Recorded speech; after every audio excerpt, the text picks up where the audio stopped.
Halo semuanya, perkenalkan, saya Diva Lira Mardani yang akan menemani teman-teman belajar hari ini.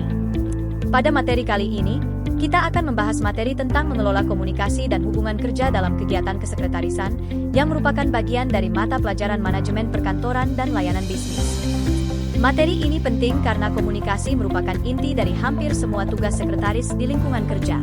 Konsep dasar komunikasi dalam kesekretarisan.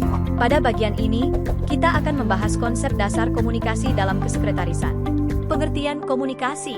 Komunikasi adalah proses penyampaian informasi dari pengirim kepada penerima melalui media tertentu sehingga penerima dapat memahami pesan sesuai dengan maksud pengirim.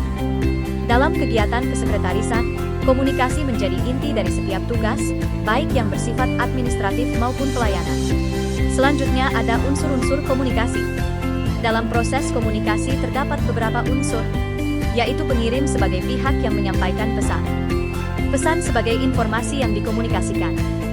Media sebagai saluran penyampaian. Penerima sebagai pihak yang menerima pesan. Umpan balik sebagai respon penerima, serta hambatan atau noise yang dapat mengganggu kelancaran komunikasi. Jenis dan bentuk komunikasi kantor.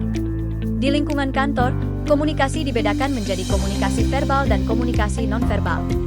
Keduanya memiliki peran penting dan saling melengkapi dalam mendukung aktivitas kerja.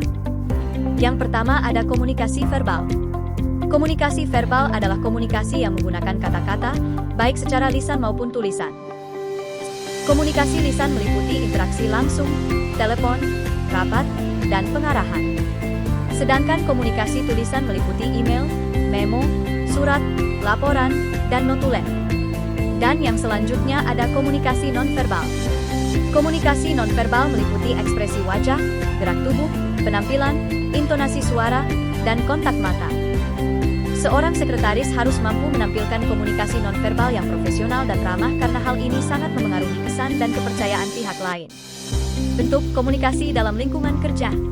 Berdasarkan situasinya, komunikasi di lingkungan kerja dibedakan menjadi komunikasi formal dan informal. Komunikasi formal digunakan dalam rapat, instruksi, dan surat resmi, sedangkan komunikasi informal terjadi dalam obrolan ringan atau percakapan antar rekan kerja.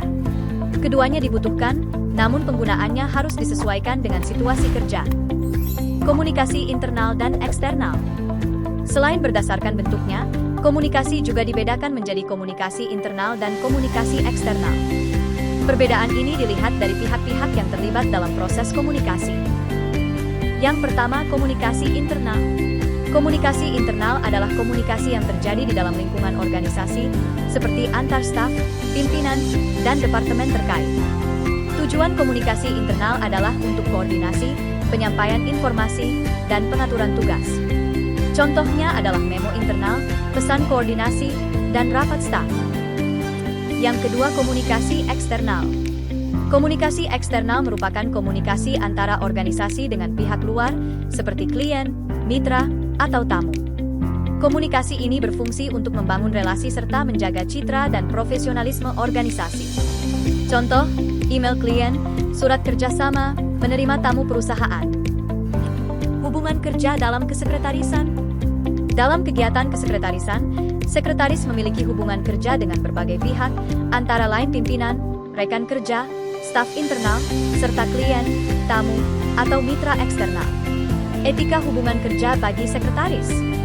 Etika hubungan kerja sangat penting bagi sekretaris, antara lain menjaga kerahasiaan, menggunakan bahasa yang sopan, memberikan respons dengan cepat, menunjukkan empati, bersikap profesional dan tidak emosional, serta menjaga penampilan rapi dengan komunikasi yang jelas. Hambatan komunikasi.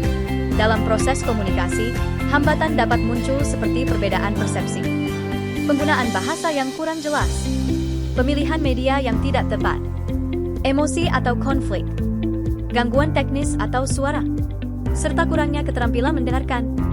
Solusi mengatasi hambatan komunikasi. Hambatan komunikasi dapat diatasi dengan menggunakan bahasa yang sederhana, memilih media yang tepat sesuai kebutuhan, meminta klarifikasi jika pesan tidak jelas, mendengarkan sebelum merespons, menghindari multitasking saat berkomunikasi, serta tetap menjaga sikap Dapat ditarik kesimpulan.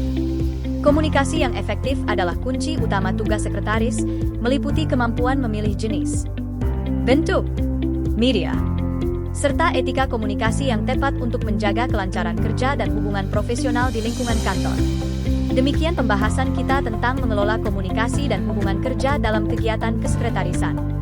Semoga materi ini bisa menambah pemahaman dan membantu teman-teman dalam menerapkan komunikasi yang efektif di dunia kerja. Terima kasih sudah menyimak, dan sampai jumpa di materi selanjutnya.